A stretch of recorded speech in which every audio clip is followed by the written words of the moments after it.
I think we have discussed this cumulative loops. Just a small change we have done here. We have started with a we started after the initialization of the variable. So I think everybody has done that. Have you practiced it, participants? Have you practiced it? Am I audible? I need Yes, answer. Okay, yes, thank this you. one has been practiced. Yes, Yeah, it's okay. been tried. Thanks. Thanks. So now let's go through something about if statement. And I think we have discussed if statements in very brief when we have started the coding. I started with that statement because that's very easy statement, but at the same time you need to follow some standards like that white spaces. That's why I normally start with that statement. So there is a simple flowchart of if statement which normally is followed in all the programming languages. So in the left hand side, you can see if the test is true, we normally give a condition, this if condition. Let me underline that. So we normally give this if condition, and if this condition is true, then the controlled statement, which is this, is executed. And if it's not true, then different statement may be or can be executed. So here, this statement in Python is not very mandatory. We can go through this single loop to make it easy. That's not very much recommended in most of the scenarios because definitely you need some second statement if the statement is not true. So this statement, which is the second one, is known as else statement, and we normally use only one statement if we don't have any other else statement. So for example, I have written a code over here. So I've started with initializing a variable GPA equal to 3.4, and we are checking if your GPA is greater than 2. It means your application is accepted. So there you can see only one statement is there, and we are not telling what will happen when this statement or this condition is not true. So that can also be done. Python will interpret it, Python will compile it, but that's not recommended because if the second thing, if anything else, then the condition came, then Python will confuse and will can give a garbage value. But this you can try this, and this is executable. This is correct, but not recommended. You can think it like that. So please do that. We have already done that if statement in the starting. I think it will be not very tough for you. So please write this: if GPA is greater than 0, print your application is accepted. So you can write something else in the printing section. That's up to you. I've just make it to make it. I've just written it to make it more so that it can make more sense to you. So, for example, there is an university which accepts GPA greater than 2, so they can use this Python code to accept or reject the GPAs. A single simple line of code, and you can see this is very easy to code, very easy to write if statement. Are you trying? Everybody, please try this. I will extend this in the next example. Hello, am I audible? Yes, yes, done. It's running, I think. Yes, it is running fine. It will print this line. Yeah, application is accepted. That is what is printing. Yeah, that's great. So let's extend this. And let's add one extra else statement in that. As I told you, okay, you can add extra else statement so that if this statement or this condition is not fulfilled, what will happen? So you can see that I have now extended this flow chart. So there are different statements. For example, if it's not true, then else will run. If it's true, then the if will run. So I've written that if GPA equal to 1.4, I initialize this thing with the GPA 1.4. This this code is, I think, common. So you can start typing, or you can just change that. Welcome to my university, and else print your application is denied. So you can see we have used a colon over here and we have used a colon over there. This is one important aspect of this. Plus, definitely that four spaces, four white spaces are also necessary over there. So this I and this E will be in the on the same lines, and this four spaces will be there to make it a different block altogether. So just you can start writing else next to this line. You can start writing else over here. So, or if you want, you can change this. But this is the simplest implementation of if and else statement.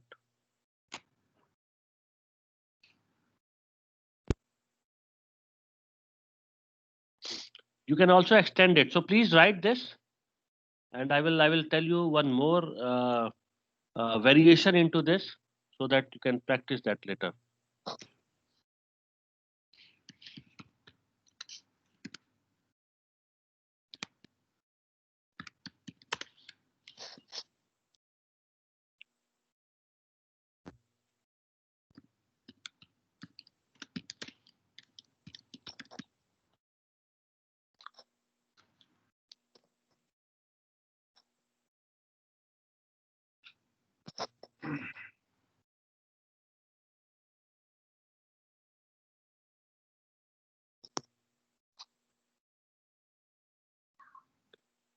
Did you got the answer?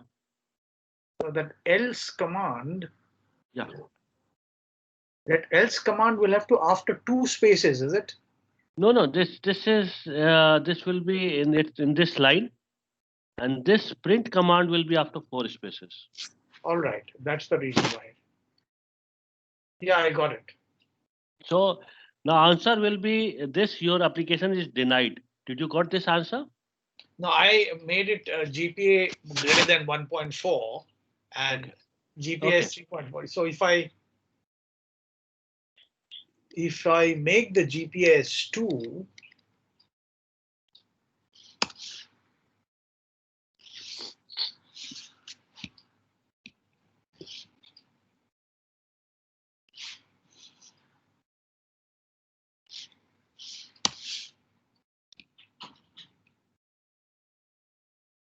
yes, I got it.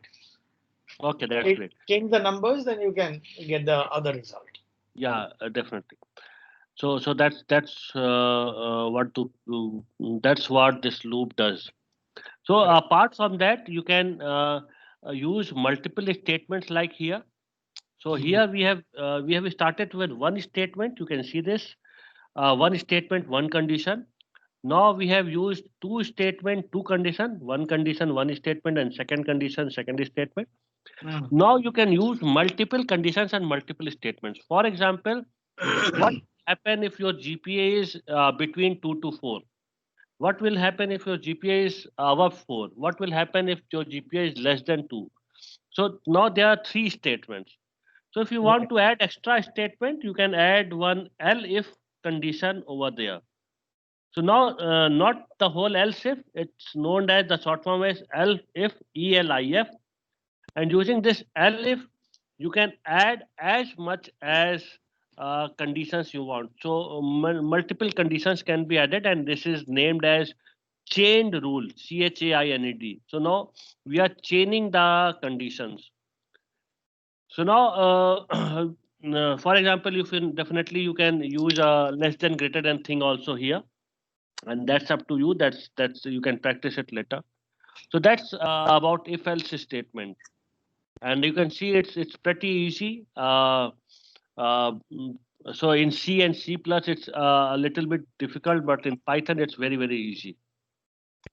Now let's go to while loop. So before going through while loop, let me give you one recommendation. Don't use while loop very frequently because it will take a lot of RAM and that may create a problem for you. Just give me 1 minute. One.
Sorry, there was an error in my PPT, so I modified it. Something was not displayed over there.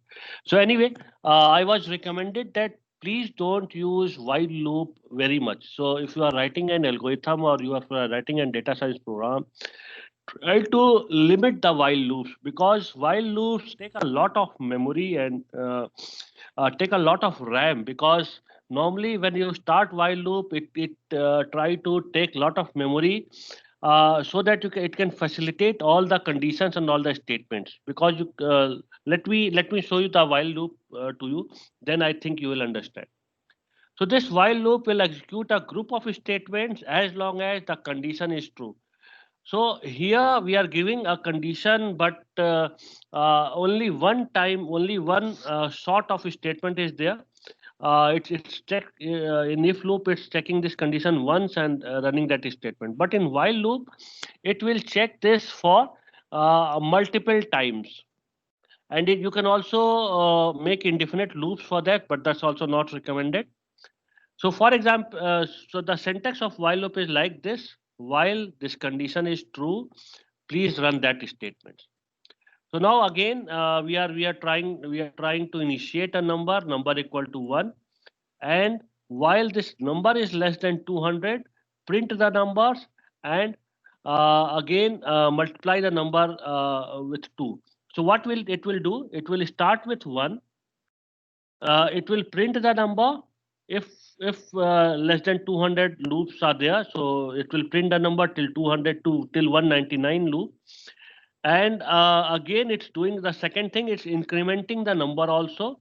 It's now changing that number with its double the value. So it will start with 1.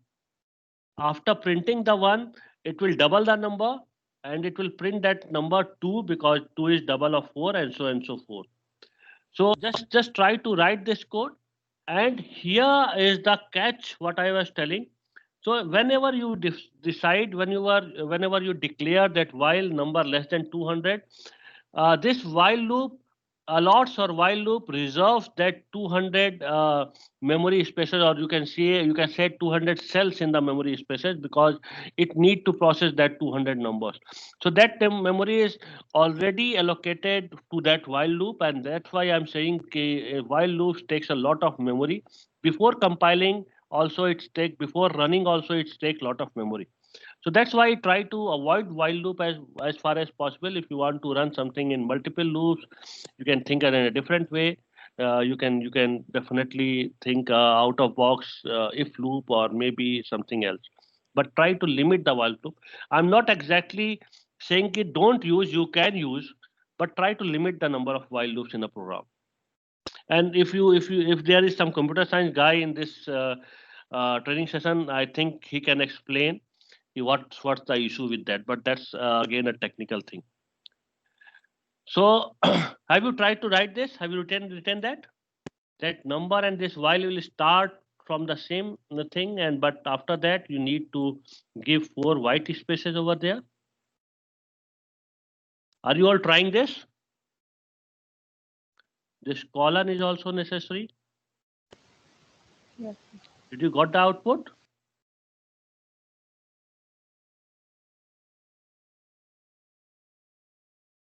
And this And is I the think there is a parenthesis missing in the print line, print number. yeah, exactly.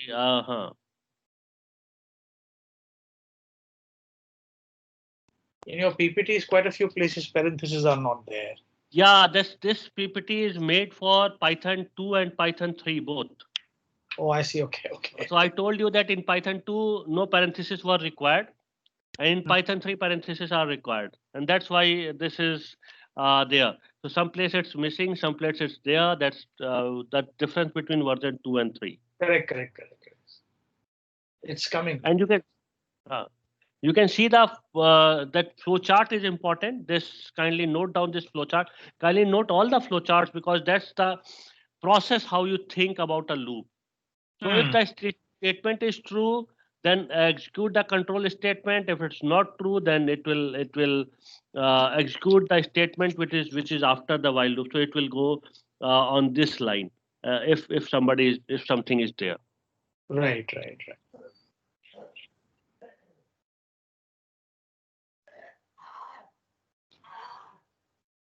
So I think everybody got the answer. So let's proceed. Yes. And I told you that in this else statement, you can also make that GPA less than equal to. So there are a lot of different mathematical operators to give in conditional statement like A and B. These mathematical operations are listed here. So we have used that less than, we have used greater than. You can also use equal to. You can see this is comparator, not the assignment. I think you all know the difference between all these. Apart from that, you can use less than equal to and greater than equal. So these are the specific logical expressions which can be used as relational operators. The specific name is relational operators. Apart from that, there are some logical operators. This is logical and, this is logical or, and this is logical not. So logical not is written as not. You can see this is and. So in and, it will check both the statement, this and this. If this and this both are true, in or it will check in or it will check only either of both, either this or this is true. In not, it will again reverse the thing. So yeah, definitely 7 is greater than 2, but we have written a not over there, hence the answer is false. Please note this one. This is important.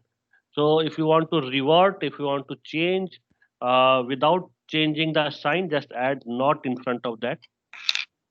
Not highly used, not very much used, but again, small and very nifty feature you can use anytime.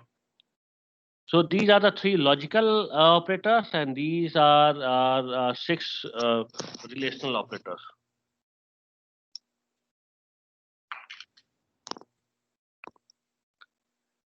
So let's proceed further. Now I will not go through the detail of text and file processing. That's not a very important thing in data sciences thing, but it's there in my PPT, and I left that because I will send this PPT to you all, and if you want, you can practice it. But that's not very important in data sciences thing.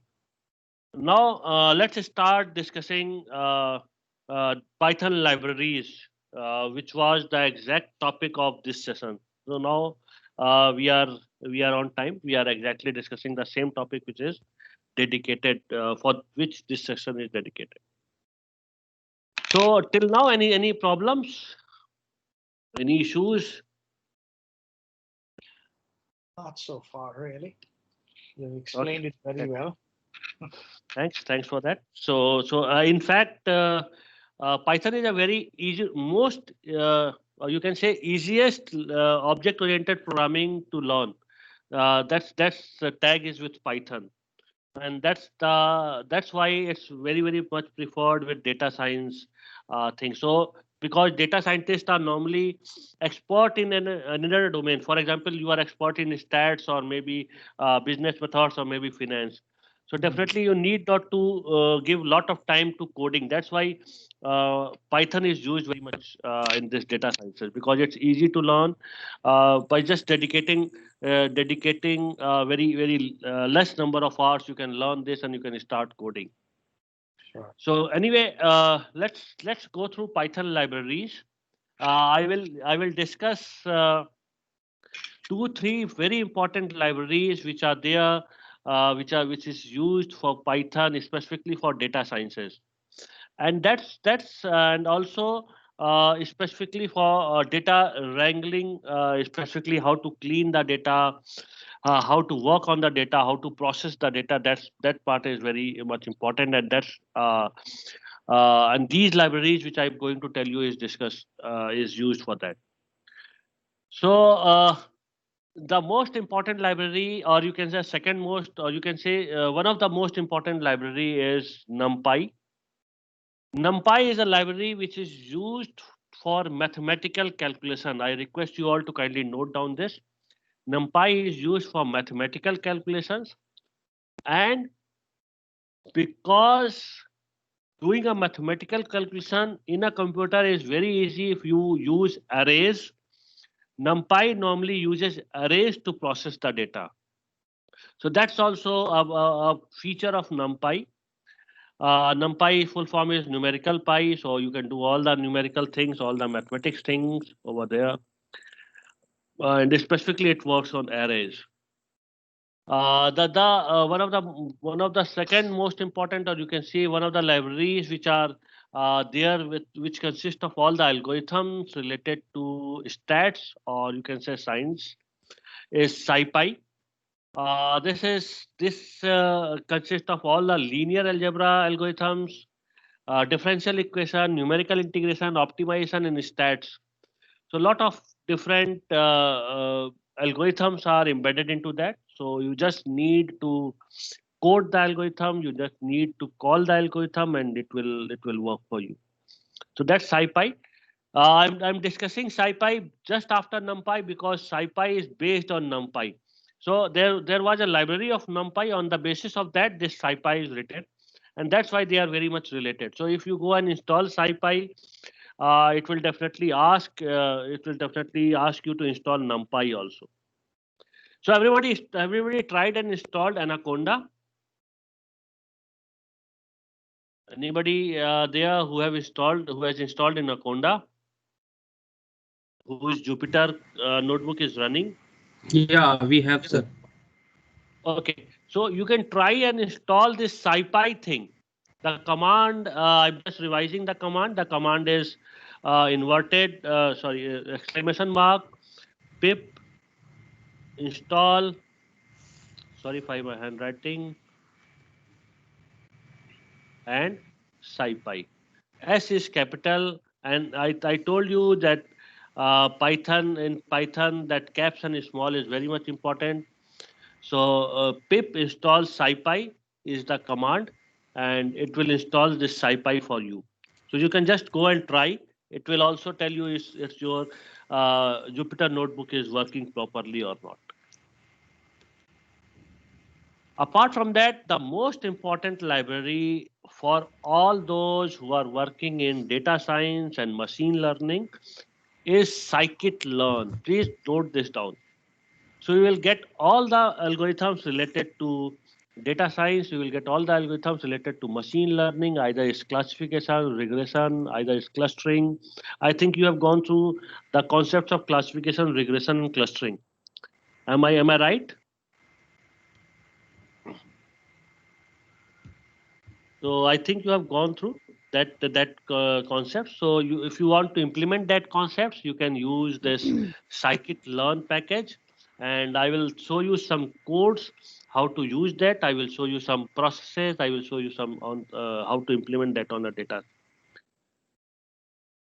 Apart from that, there is a library named as Matplotlib. It's very good. I will show you the usage of Matplotlib. It's very good for visualization. You can plot line plots, scatter plots, bar charts, pie charts, histogram, and it's very easy to use.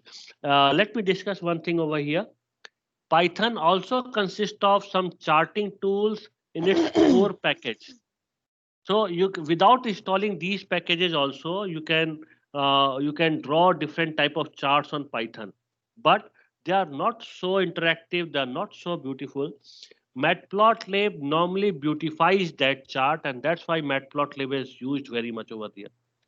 This Matplotlib library is a part of MATLAB. I think everybody knows about that MATLAB software, very famous software for scientific processing.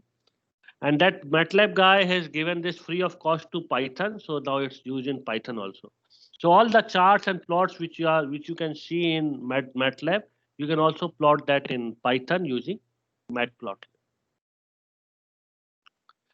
One more. So beyond that, so definitely it creates beautiful charts. But there is one more library which is there for visualization, which is named as Seaborn, and the charts of Seaborn is much more beautiful and interactive than this Matplotlib.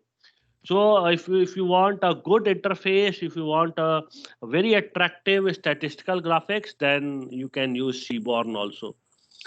So Seaborn is, if you have used R, Seaborn is just like ggplot2 library in R, and everybody I think who knows R knows that R is very good for visualization. So you can use Seaborn if you want to use, if you want visualization same as R.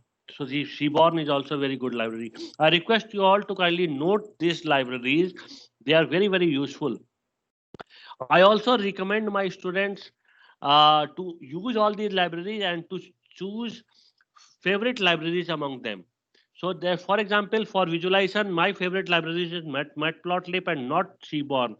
But I've seen academicians whose favorite library is Seaborn and not Matplotlib. So that's up to you. What's the level of interaction which you want? What's the level of interface you want? That depends which library to use. And please go through all these libraries and try to select some libraries which you normally use. So that will reduce the time and efforts each time when you start coding. Uh, Same as NumPy, there is a mathematical package named as Pandas. We will discuss a lot thing about Pandas because I think I've shown you list and tuples and different things. So that's related to Pandas. So Pandas normally the full form of Pandas is Panel Data System. So it creates the data frames. Please note this word, data frames. So it creates a new type of object named as data frames, which is same as data which is represented in Excel. So I think everybody has seen that in Excel, rows and columns are there. And that's very easy to judge, easy to decipher, and easy to use for the different calculations. So Pandas, which is panel data system, uses the same structure and it creates a new object named as data frames. So please note this down. And that's a very, very efficient data structure, and hence Pandas is used very, very much in industries. So I think uh, Pandas is one of the libraries which, if you go and see Python codes for machine learning, for statistical thing, for data sciences, normally you will see that 90% of the time they are using Pandas.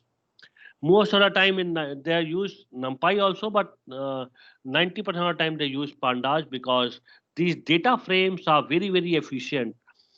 So that's what Pandas is.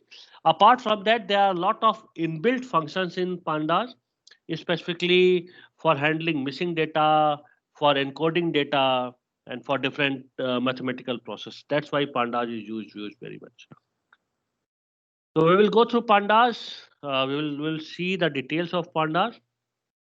Pandas is library similar to MATLAB. I think everybody has seen that in MATLAB they use matrices a lot, and hence it's a type of panel data. Rows and columns are there, and that's the base of Python. And this Pandas is built on top of NumPy, SciPy. So as I told you, NumPy is the base of most of the libraries. Pandas is also using that. The key component of Pandas is data frames. So series, definitely we have gone through series, but the key component of Pandas is data frames, and it uses data frames a lot for processing the numerical data. So Pandas is an ideal tool for data scientists. I will show you how it's used for munging data. Munging data means how to clean data, how to remove the irregularities in the data, how to remove the missing values, how to remove the nan values, not a number values. So all these things can be done by Pandas. Very useful for cleaning data also. Cleaning data means, I think you have seen that most of the time when we get any data from industry, it's normally lot of different variables are corrupted or maybe not entered or maybe wrongly entered. So Pandas is used to clean all that thing. Pandas has inbuilt functions to analyze data also. So you can get the correlation, you can get the details of data also using Pandas itself. So Pandas is a very big package which has lot of different features and lot of different functions inbuilt in that. Pandas, in fact, is also used for modeling the data. I will show you how to model the data, and I think everybody knows, if you have gone through the data science concept, I think everybody knows what modeling is. So Pandas is also used for that. Let's start coding. So everybody, please either open your Jupyter notebooks or open your Google Colab.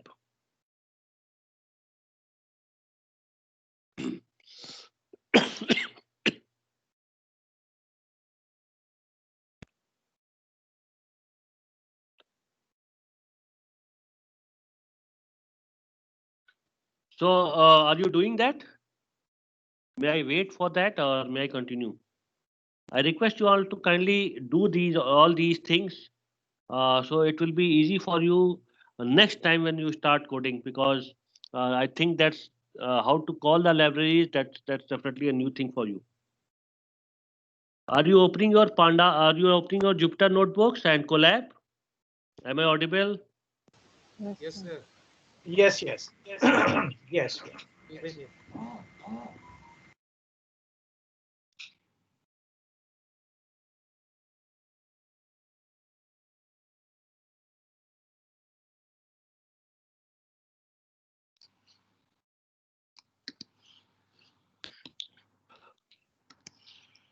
So just update me when you are ready. I'm here. I'm using Colab, sir. I'm ready with Colab. That's great. That's great. No issues. So this is how we import Python libraries. Here we are importing NumPy. Here we are importing SciPy. Here we are importing Pandas, Matplotlib, and Seaborn. So that's a part of that. The second part is we are using as NP. So this is not a mandatory thing. You can compile, it will work only if you write this import NumPy. Only if you write, then also it will work. Import SciPy, import Pandas, Matplotlib, and so on and so forth. But we are using short form or alias because we don't want to write this NumPy, this 5-character word again and again. So now whenever we want to call NumPy, we need to write only NP. If you want to call SciPy, you need to write only SP. Pandas, PD, Matplotlib, MPL, and as Seaborn is SNS. So that the thing which is after this is not mandatory, and this variable you can choose as per your requirement. So you can for example, as you can use at DP or DKS, something like that. No issues. It will not ask any questions. So, but you need to remember that. And these are the standard notations which you are using, but that's not mandatory and that's not the only notation which you can use. So have you written all these things? Yes. That's great. So now let's start working with one code. For that we need to call our data, and here I'm using a web address to call that data, because definitely it's tough to share the data. So I'm using a web address to call the data. And this is how we use Pandas. Can you see this? Because now Pandas is known as PD. Here we are calling pd.readcsv. Let me explain this to you. So PD is the package which is Pandas, and read CSV is a function which is inside that package. And that's why these libraries and these packages are very good, because there are a lot of functions inbuilt in that. So PD If you don't want to write this PD, just import pandas and you can write pandas over there. But writing again and again that 6 character word is maybe difficult. That's why we have given it an alias or nickname. So we are using this PD as the nickname, and we are calling a function named as read underscore CSV. Using this read CSV, you can call or import Excel files and also CSV file. CSV file, I think everybody knows, CSV means comma separated values, and that's one of the most popular open source format in which data is exchanged in on internet for this definitely data science thing. Are you getting me? So have you tried this? There are some other pandas command like reads Excel, like read stata, read SAS, and read HDF. So if you want to read Excel file, this is the command. If you want to read stata file, this is the command. If you want to read SAS file, then this is the command. If you want to read H5P file, this is the command. H5P is also, yeah. Sir, please show us the previous slide for 1 minute. Thanks, sir. Yes, sir. Thank you.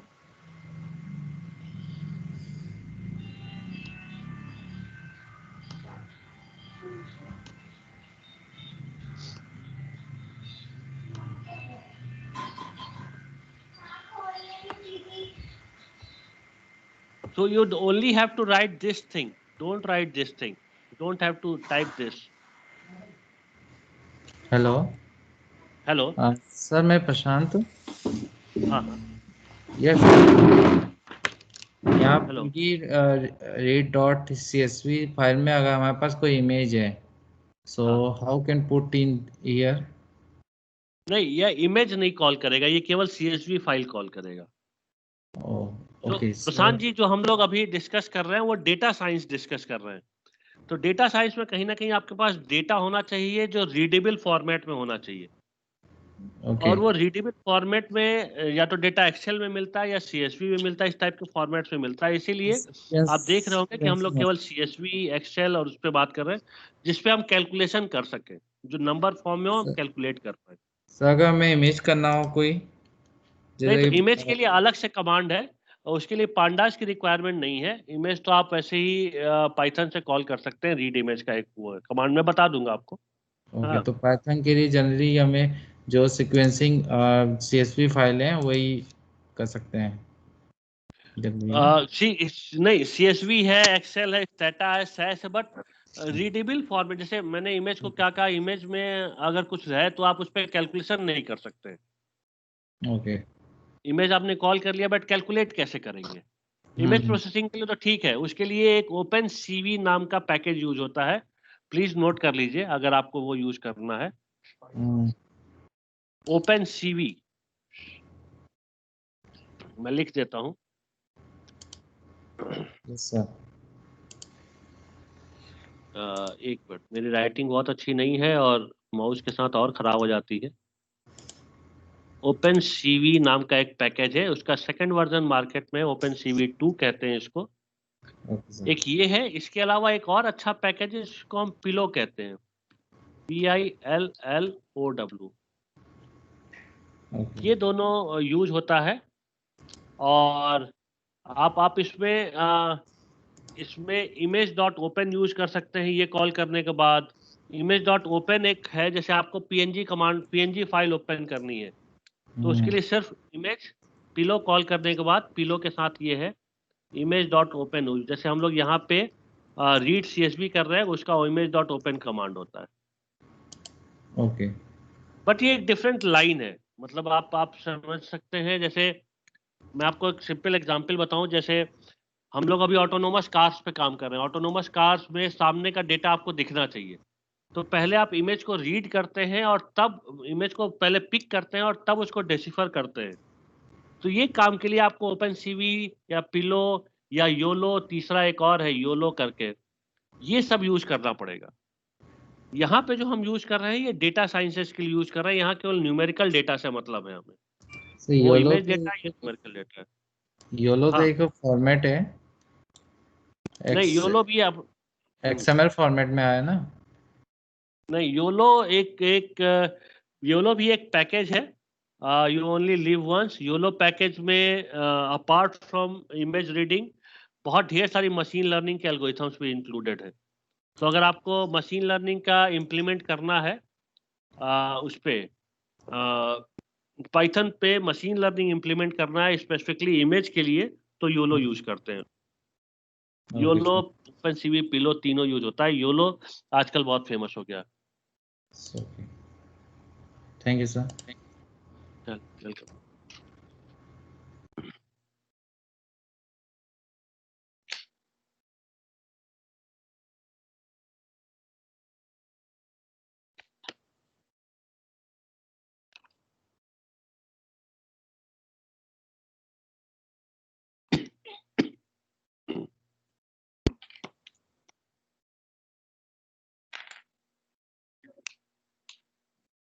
तो आगे चले हम। Yes. सब लोगों ने file call कर ली, that's necessary, आगे के लिए बहुत जरूरी है। Yes, yes, we have called the file. ये कमांड को यूज करके आप अपनी लोकल फाइल्स भी कॉल कर सकते हैं, जो आपके सिस्टम पे है वो फाइल्स भी कॉल कर सकते हैं सेम कमांड यूज करके। थोड़ा सा सिंटैक्स में आगे डिफरेंस होगा, वो मैं अभी दिखा दूंगा, वो भी आप कॉल कर सकते Okay. हैं। अब देखिए जहां जिसको What will मैंने happen हाँ after this command is given? What will happen after that? Okay, so यहाँ पे what we are trying to do, we are trying to read a CSV Right. CSV या कॉमा सेपरेटेड वैल्यू जो .csv file है उसको हम read करके हम उसको वेरिएबल में स्टोर कर रहे हैं। The variable name is df। Okay. Okay. तो एक df नाम के वेरिएबल में, df पर्पजली मैंने नाम रखा, बताऊंगा अभी क्यों। तो उसको df नाम के एक वेरिएबल में स्टोर कर रहे हैं। दिस df चूंकि हम लोगों ने पांडाज में इंपोर्ट किया, this pandas is working in the background. तो ये जो df वेरिएबल बन रहा है that's a data frame Okay. जो हमने बात की थी। Yeah. अब Just वो data frame is rows and columns. तो अब इस रोज एंड कॉलम्स को अगर हमें देखना है कि वो डेटा फ्रेम कैसे है, तो we will use a command named as df.head। Okay. Okay. इसके अंदर कोशिश करिएगा ब्रैकेट के अंदर पैरेंथेसिस के अंदर 5 लिख लीजिए, that's a better way of doing that. But आप बिना 5 और 5 दोनों के साथ टेस्ट कर सकते हैं उसको। So df.head within bracket 5. 5, try to run that command।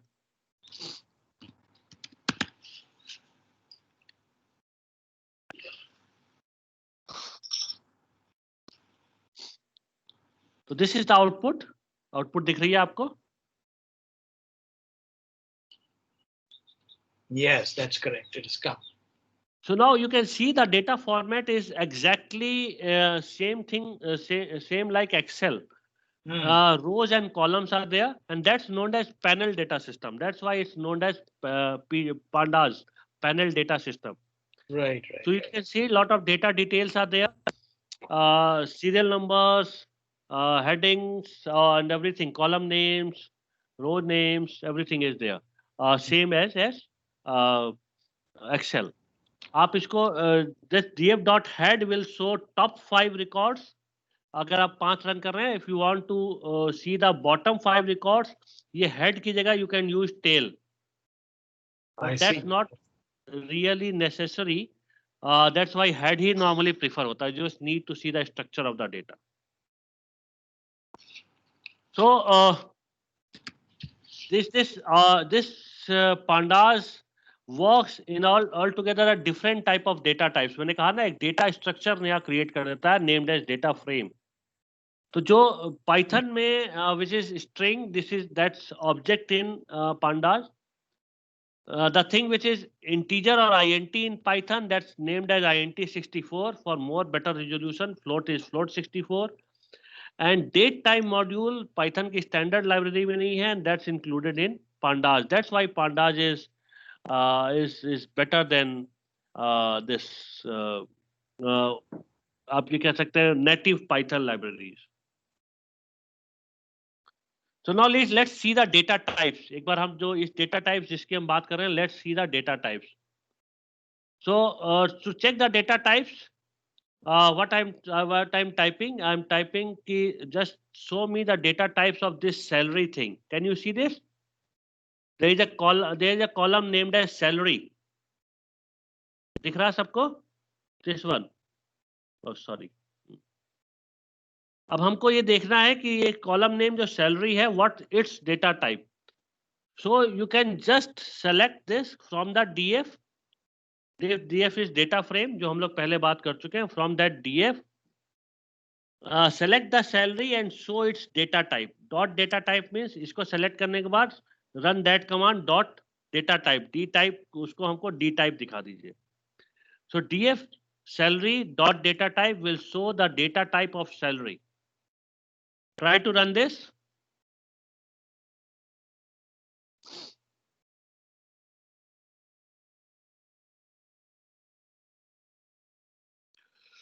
Are you all trying it? May I wait for 2 minutes or may I proceed?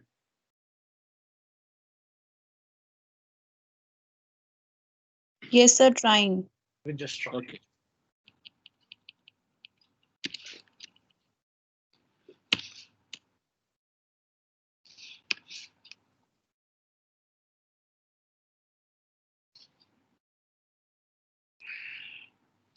Yes, so the result is int 64. So that's an integer data type. You can see it over there. That's right. Now, What if we want to? What Yeah. does that 64 denote? 64-bit. 64-bit data. Okay. So if you want to check all the data types of all the columns, just write this df.dtypes.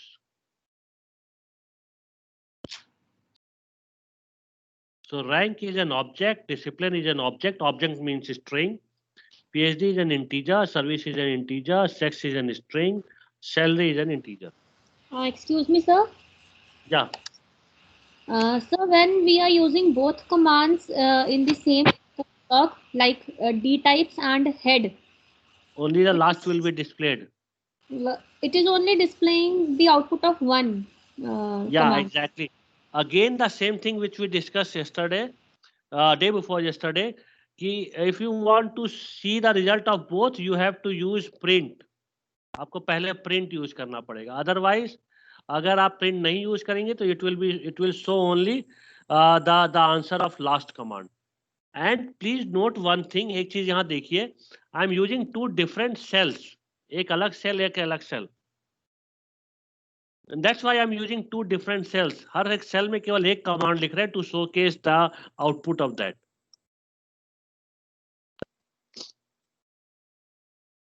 So if you want to see both the results, you need to use print command. If you are not using print command, it will only show the result of last command. Please note that down.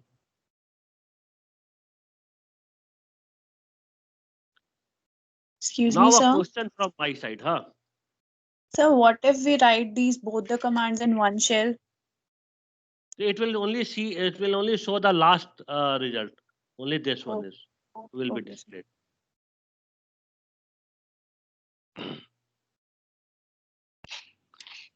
So everybody tried that?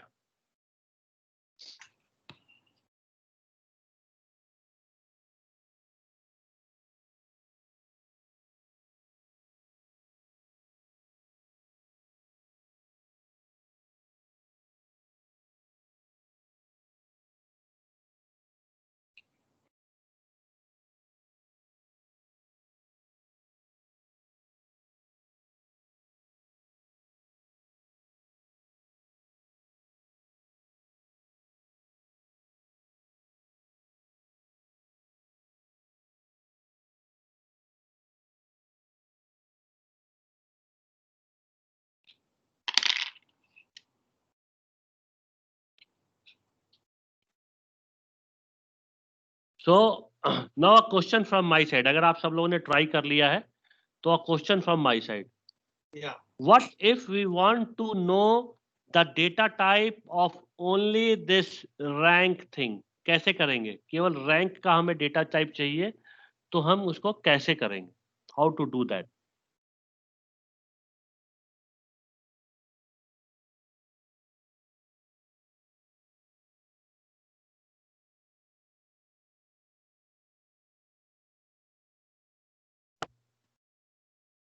Are you all there? So same as salary. Yes. तो कहाँ पे क्या लिखेंगे? Any DF. updates on that? DF within This is right bracket. rank and DT type. Okay, great. Then in the course we will write DT rank. TYP. Yes. Okay. Rank. Dot D type. Try that also.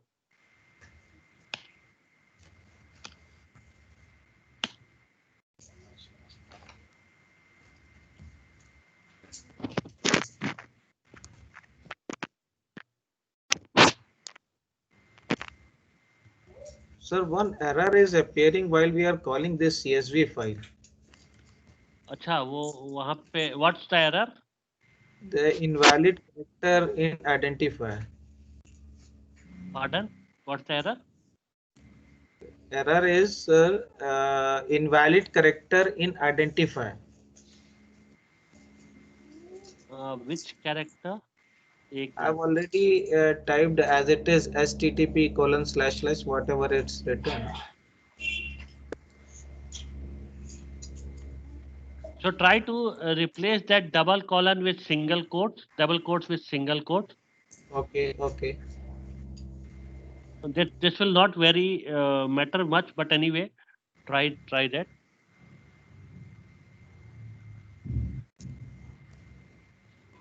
And let me check that thing.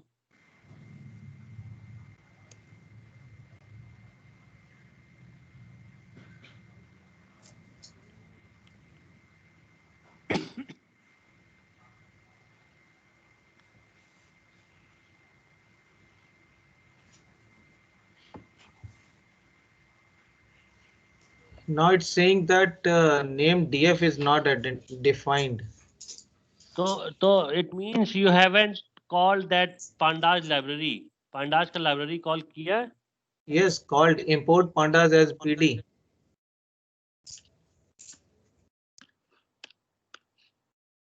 So we are defining DF. तो ऐसा तो नहीं होना चाहिए. Let me show you that. एक minute मैं अपने system पे रन करके आपको दिखाता हूँ. So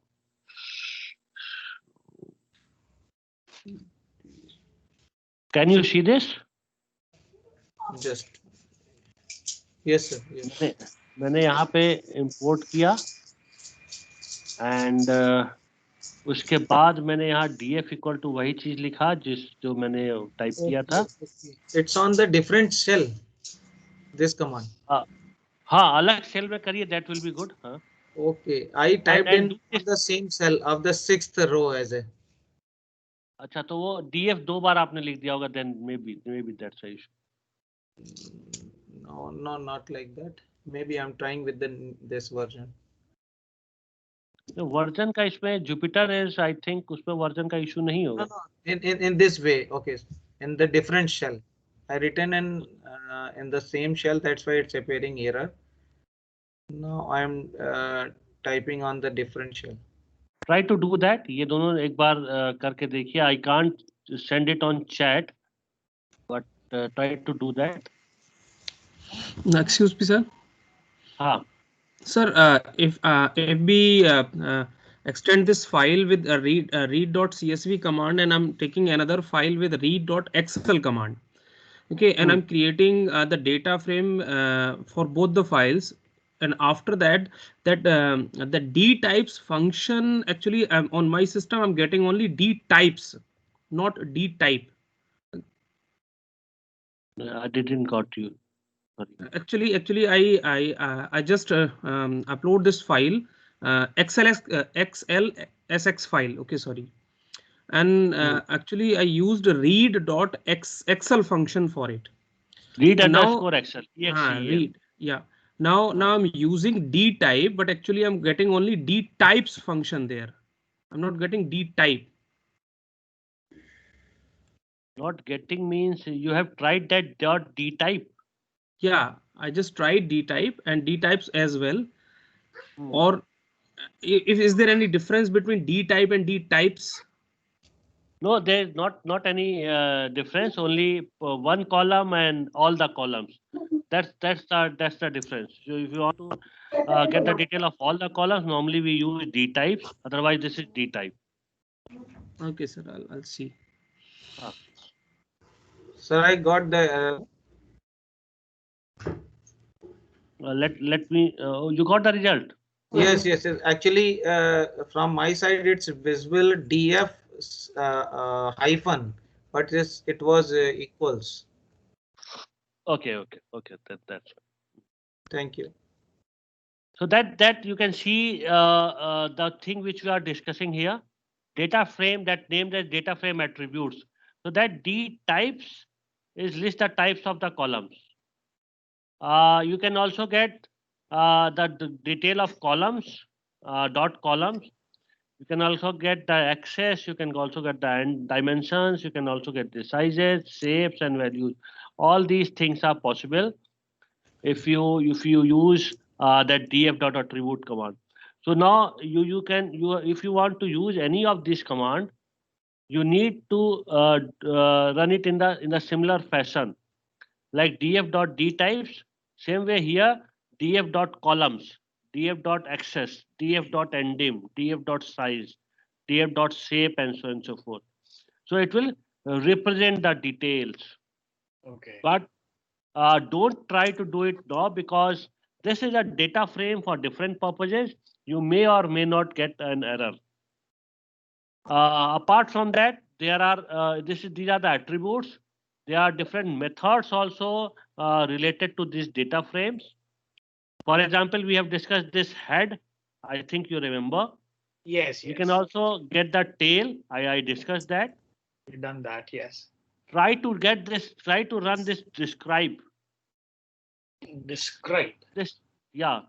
Only for numeric columns. Only for numeric columns. Try to write it describe over here. Try what's happening. Instead of D type, try writing describe. DESCRIB. Let's see what's happening. So it will give you a detailed descriptive stats for all of your data which is there in that numerical column. Yes. Apart from that, max, and you can see a lot of information is there. Very pertinent information if you want to do that data science thing on that. If you want to do data analytics on that, very important informations are displayed using this command.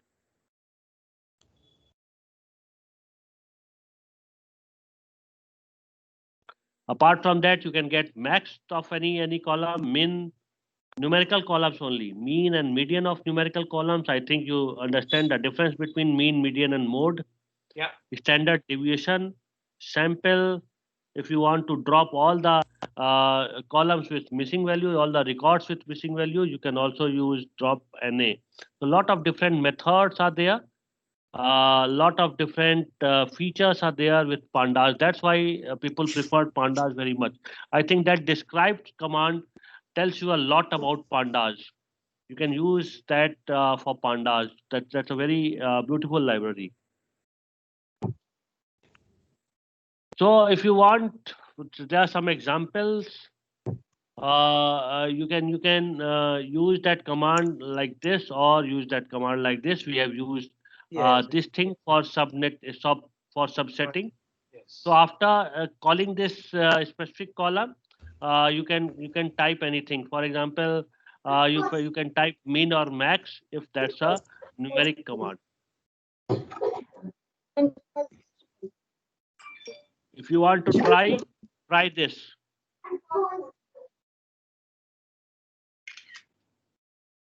Please run this. df underscore rank dash df group by. So we are trying to group the data by rank. Rank के हिसाब से किसकी salary कितनी है, और कितने PhDs and so forth. We are trying to group the data. So that data will be aggregated. ये याद रखिएगा.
See, this df underscore rank, after that, is that a dash or a equal? So this is just a variable. You can use anything for that variable. Okay, so it's an equal sign, this one. After rank, underscore df underscore rank, after that, is that an equal sign or? Yeah, that's a equal sign. Okay, it's not view. Sir, it is not displaying anything. Yeah, it has not displayed anything. I also tried. Okay, let me share again because I think It is now is not- it clear? Yeah, much better now. But if we give this command, it's not Yeah. displaying anything. Acha, you are asking about the Yeah, the result. about the result. Result have Okay. nothing is coming. So now run the next command.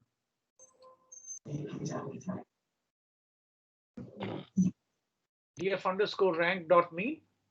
Yeah. So first we are grouping the data, then we are calculating the mean, and then we are displaying that. So here no equal to is there, then it means that we are displaying that data. So this is used for display. Either you can use this or you can use print. Here we haven't used that print command. That's why no output That's was right. there.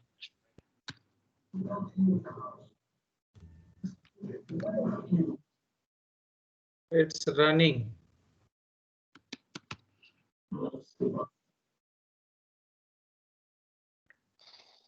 It's giving the same result, sir. Okay, great. So now I think you can you understand that how to group the data, how to calculate the mean, how to calculate the median. So we have used these two commands over there. On the Yes. same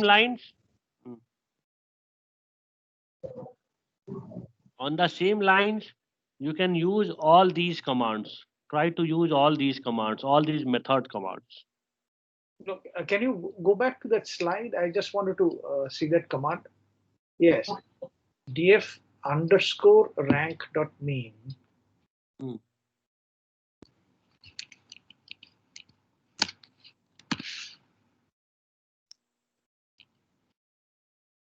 Yes, it has come. Okay, thanks.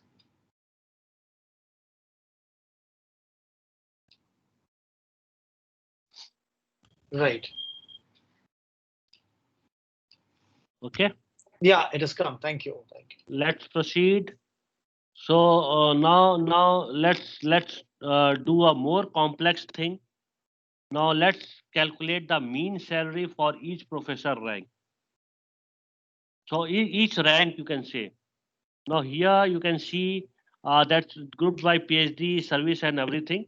But now here what we are trying to do, we are ranking the designations by the salary and then calculating the mean. So we are doing three things in one command.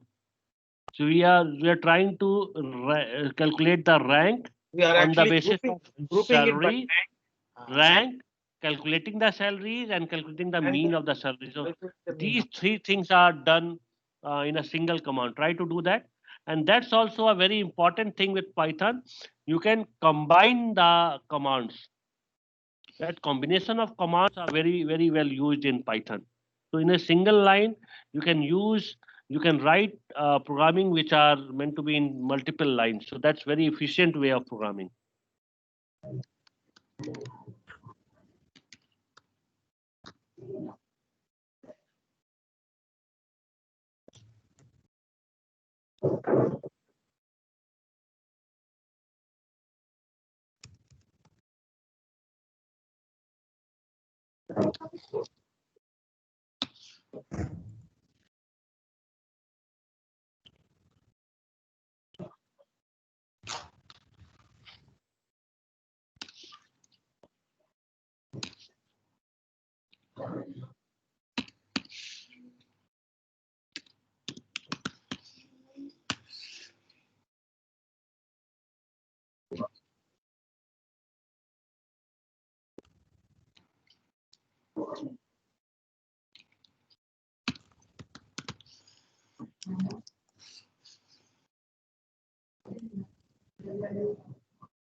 Yep, I got it.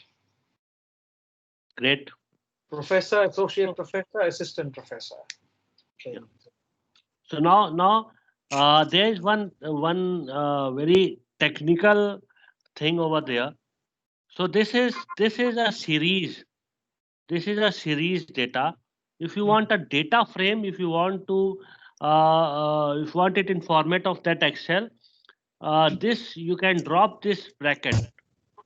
So double bracket means you will get a series, and double bracket means you will get a data frame. And if you want a series, you can remove this bracket. But that's not a very important concept. Only used in high level mathematics. But again, I just told you just for the sake of information. There may be two options: single bracket or double bracket.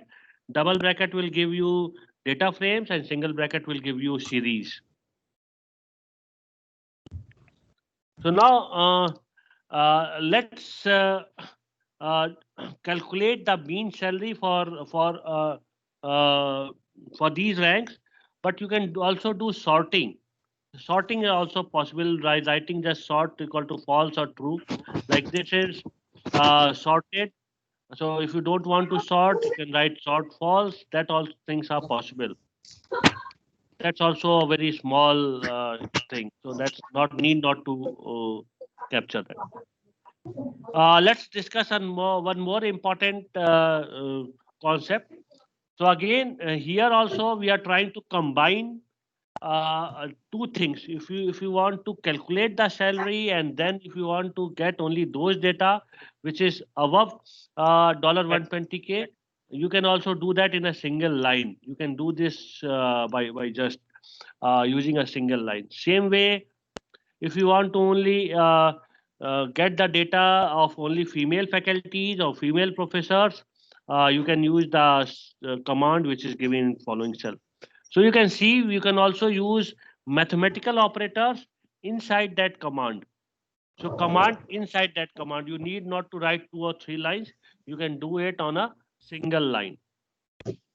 If you want, you can run this, but if you want to print, you need to print that df underscore sub. Here it will not print. You need to add a print command to print that. I think everybody understand it now.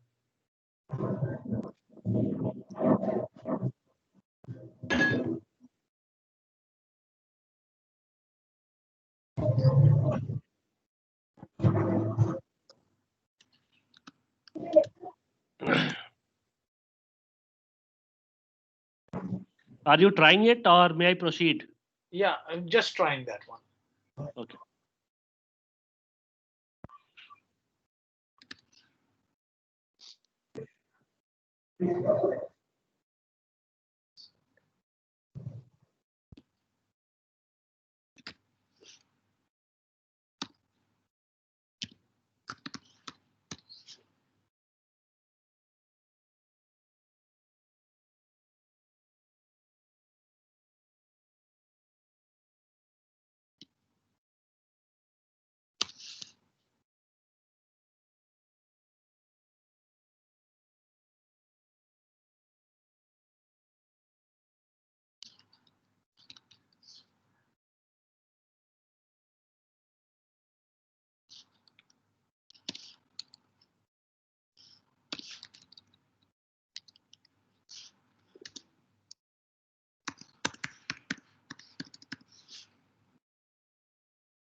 this df, is that an underscore sub? Should be an Yeah, that's underscore. That's just a variable, so you can name it anything. Yeah, okay.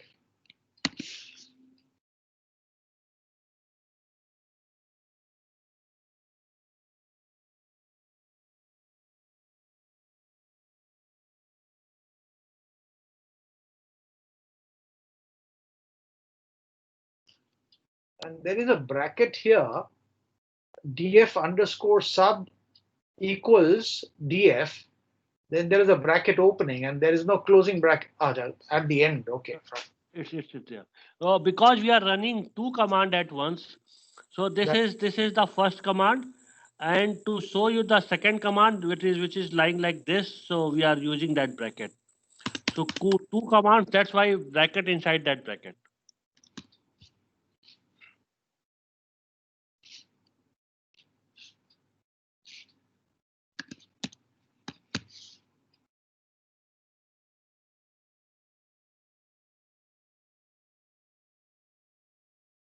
So when I'll have to give a print command, right, to display the. Yeah, exactly. So print command will be after 4 spaces, right? No, not necessary. So we are not running any loop. Okay. So you can start the print command from beginning. Indentation is not necessary here. So it will be called as print df underscore sub. Yeah, print in the bracket df underscore sub.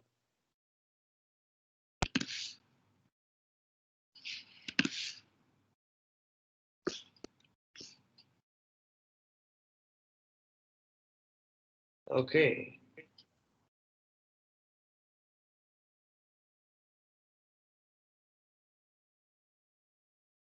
All salaries greater than 1,20,000 have come. Yeah. Same thing you can do with this sex thing also. If you want to only female professors to be displayed, you can use that, the second command. Right.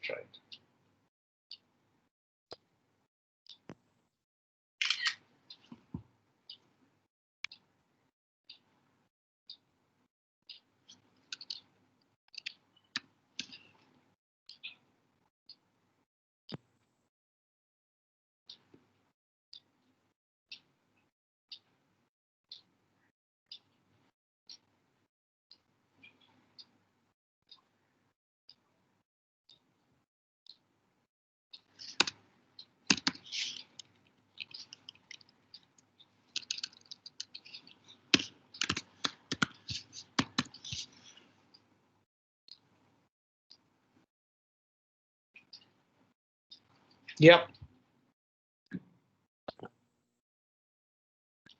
So let's proceed. Yes, of course. So now, what if we want to capture a specific thing from the column? So I think we have discussed that. If you want to extract only salary, you can extract it by using this command. I think you all know that. If you want to extract rank and salary, you can use this. So that's named as slicing the data frame. That's named as slicing the data frame. We are slicing the data frame. Right. You can also slice the data frame by rows, by their row position. So if you want only 10 row of a specific data frame, only 10 records from that, you can use this data frame 10 to 20. So you can extract only a specific part of that record. Okay. And again, that 20 will be not counted. I think everybody can understand that. Right. If you want to do that by row and column both, we need to use LOC, that lock command. Can you see this? Yeah. So that lock command is very important. Please note this down. So what this lock is doing, it's trying to get only 10 to 20 row numbers and only these 3 columns, rank, sex, and salary. You can see only rank, sex, and salary is there, and only from 10 to 20. Right. So request you to kindly note these commands. And if you want to select range of rows or columns using the position, we need to use iloc. So here you can see we have named labels here. Labels for labels, it's lock. For positions, it's iloc.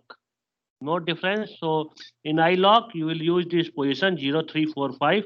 This is 0, 3, 4, and sorry, 0, 3, 4, and 5. And here rank sex salary is there. So here we are using column numbers. So both options are there. If you want to use column numbers, use iloc. If you want to use column names, use lock. So this is the specific commands. I request you to kindly click a pic of this. So try to practice this afterwards, and you will understand what I'm trying to tell you. You can also do sorting. I told you that you can sort the values. For same like we have grouped, you can sort the values. For sorting, that sort values command is use df.sort values. Again, I request you to click the pic. Don't try to run it because it's taking a lot of time. So also you can sort the data using 2 or more columns. That's the feature of that. So here we are sorting service and salary, and ascending service is ascending true, sorting salary is ascending false. You can see. So that's 2 options are there, and that's sorted on service and salary both. So you can see 0, 0, 0, 0, 1, 2, 2, same thing like that, and this is also sorted.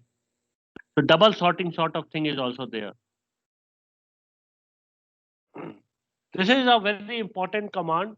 I told you that many times we get corrupted data, or maybe a lot of missing values are there. If you do a survey, you will get a lot of missing values. That missing values are denoted sometimes as nan or null. So normally take example if it's denoted as nan. So how to remove that? So nan and null can be removed automatically in Python. And if you want to see all the nans and nulls, this is the command to see that. Also request to kindly click the pic. Don't try to run it because it will take some time. And if you want to drop all the values, all the observations with NA, this is drop NA. If you want to fill the NA with 0, if you don't want to delete, if you want to replace the values, this is the command which you will use. These are some important commands to solve the problem of missing values or to solve the problem of nans. Because I'm telling you again and again, whenever you go for data sciences, lot of corrupted data, you will get a lot of corrupted data, a lot of not cleaned or mixed up data. So these commands are very much used. These commands specifically drop NA, fill NA, and these commands are highly used. I told you about the aggregation functions, not aggregation, but group by function, sorry. So same group by function, aggregation functions is also there. So here, if you want to aggregate the data, not mean, but just to do the summation of that, you can use this aggregation command. So that's lots of commands are there. I'm not going through all of them. I'm now switching my mode. I'm going to tell you how to do visualization, how to plot the graph, and how to see the variables in more interactive form. So there are basically 4 types of graph which you can use: comparison, composition, distribution, and relationship. I think everybody knows that if you have gone through that visualization thing. And this is the graphs which you can plot. This is a very good image which I got from internet, and I request you all to kindly click a pic of this. So most of the time we get confused which type of plot to use, which type of plot to plot, and which type of plot we need to use here to show to our bosses. So it's simply this image is depicting that we can break it into 4 parts: comparison, distribution, composition, and relationship. If you want to show, for example, if you want to show relationship between 2 variables, you can use scatter chart. If you want to show relationship between 3 variables, you can show bubble chart. If you want to see a comparison between two variables, you can use column chart and so on and so forth. So that's a very nice image. So I request you all to kindly click a pic. This will guide you whenever you want to plot anything using Matplotlib or any tool. So now we will see some highly used charts. That's scatter plot, histogram, bar chart, box plot, pie chart, and heat map.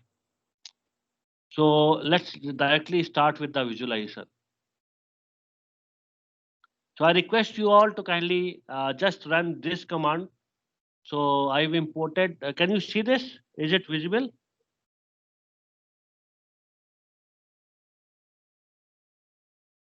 So am I audible?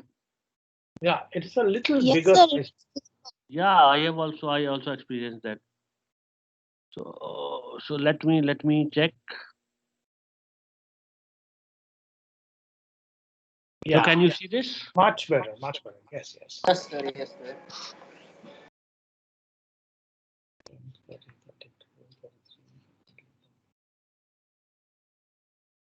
So I'm importing that matplotlib.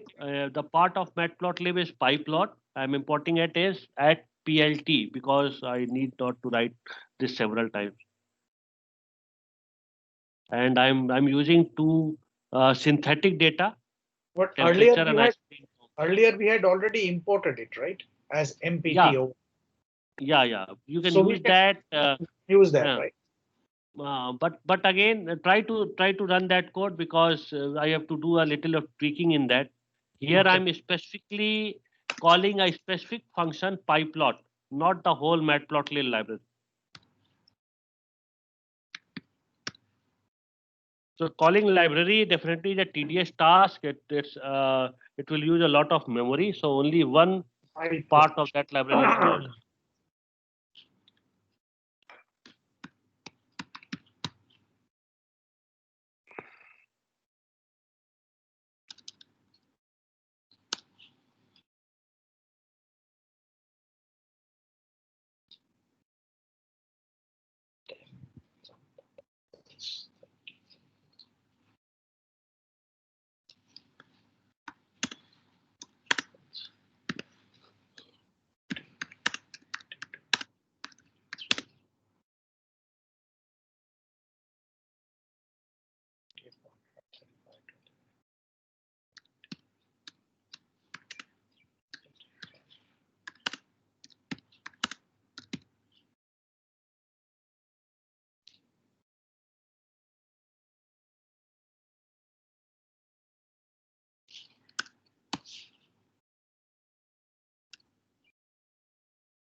Just give me 1 minute.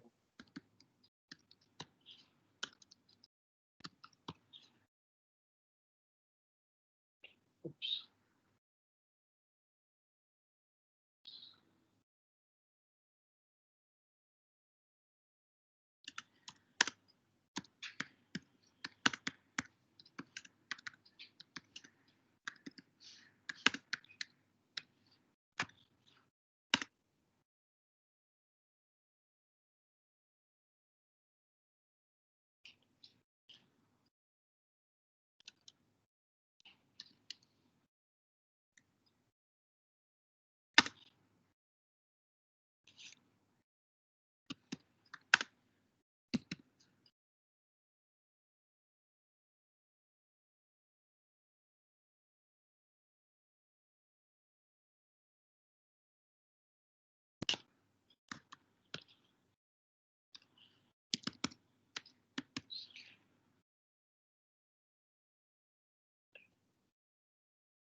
So are you all doing that?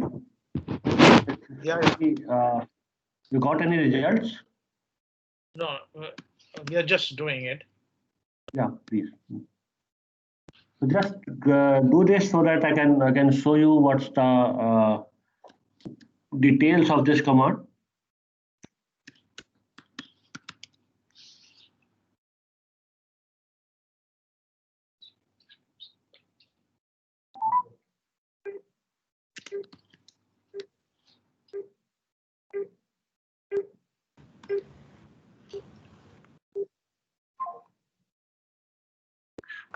I'm able to get the results.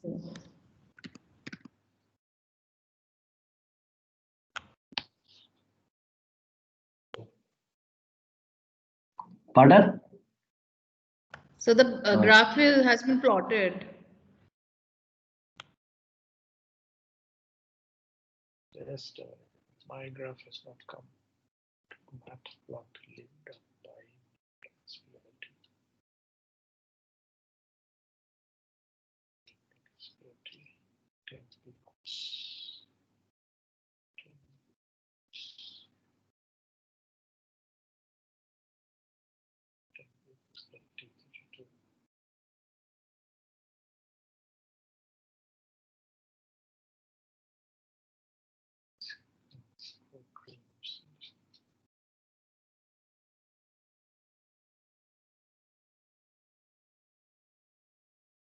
Scatter.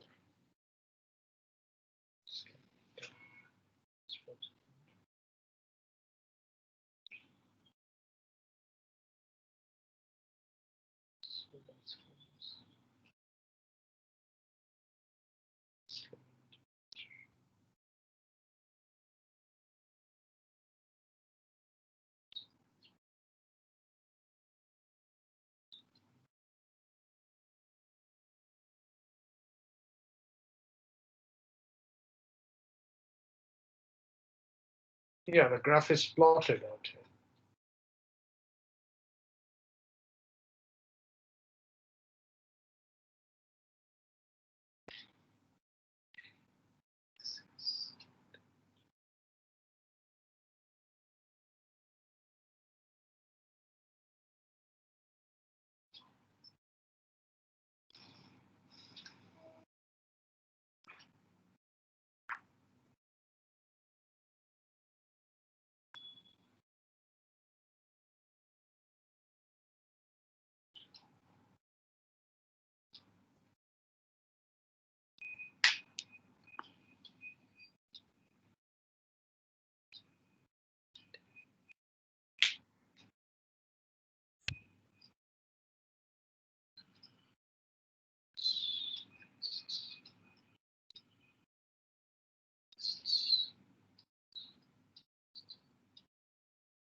Did you got the plot?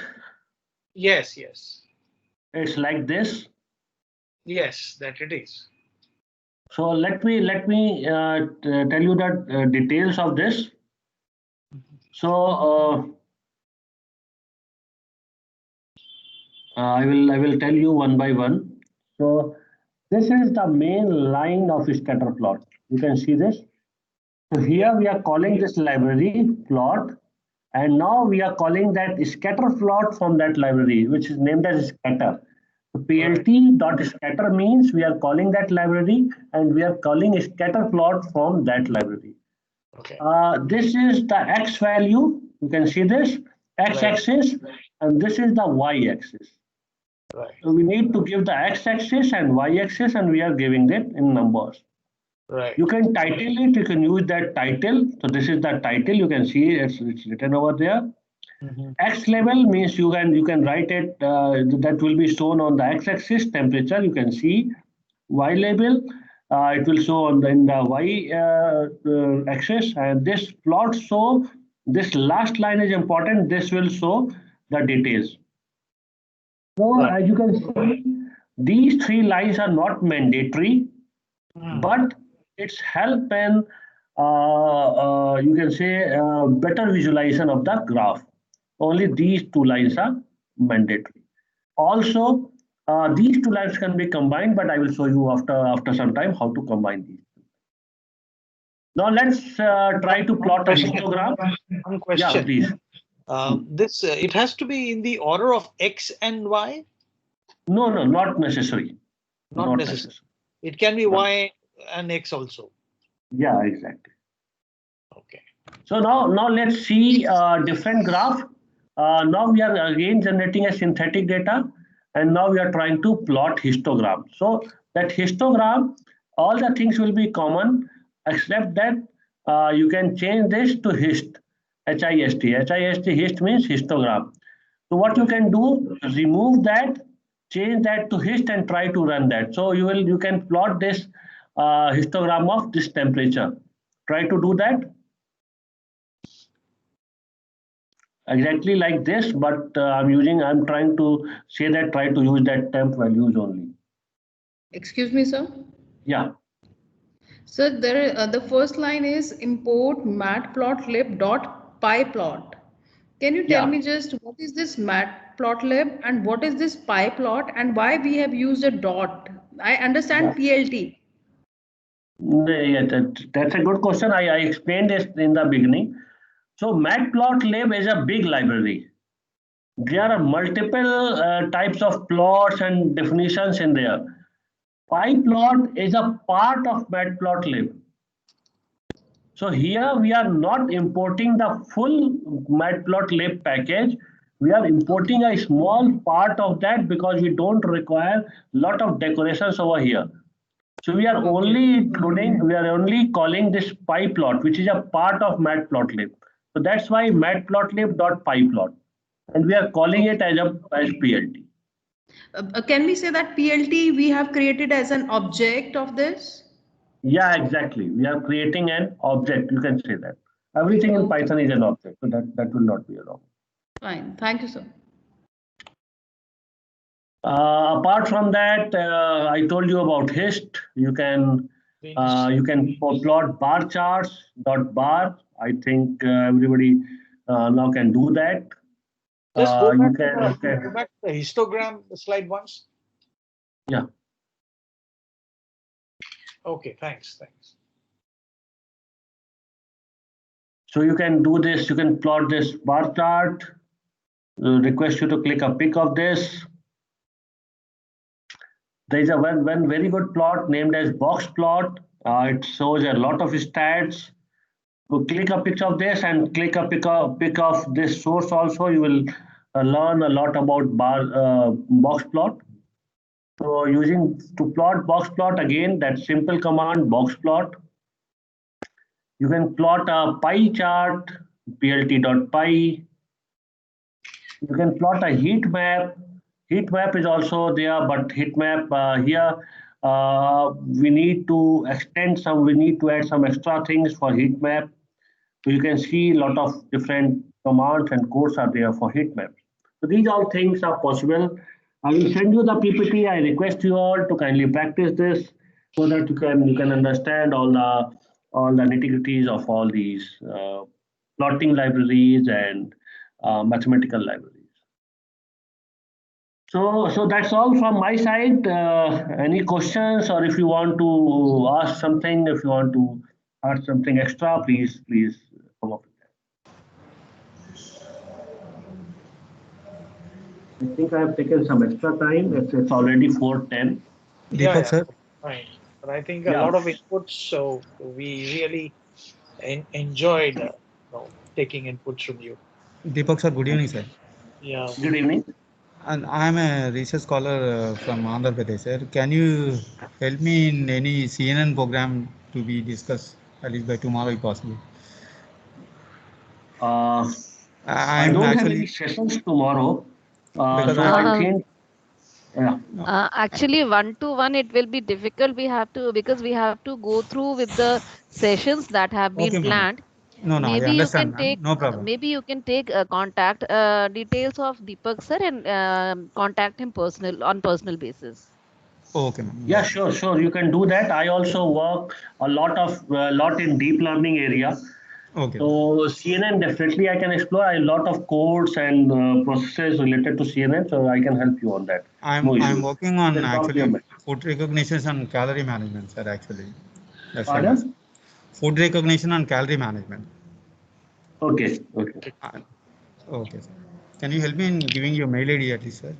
If possible. So I think that's in that document which is shared with you. Okay, sir. Sure, sir. Thank you so much, sir. Right, sir. If you are not able to find, then maybe you can ask me. I'll give it to you. Sure, ma'am. Ranjana, ma'am. Thank you, ma'am. All right. Okay, Thank you, Deepak sir. It was actually a wonderful session. Especially people from non-IT background, if they are successfully able to do visualization and other things, then it's a great thing. We are really thankful to you to be explaining these things in such a simple way. That's actually great, sir. On behalf of Amity University, we would like to present this certificate to you. I'm showing it on screen, but later on I'll be sending it to you on your email ID. Thanks a lot for your valuable support to us. Thanks, and thanks very much. Thank you. Thanks everybody. Thanks. Right. Thanks for. So, participants, we take leave for today. Tomorrow we'll meet at 10 o'clock.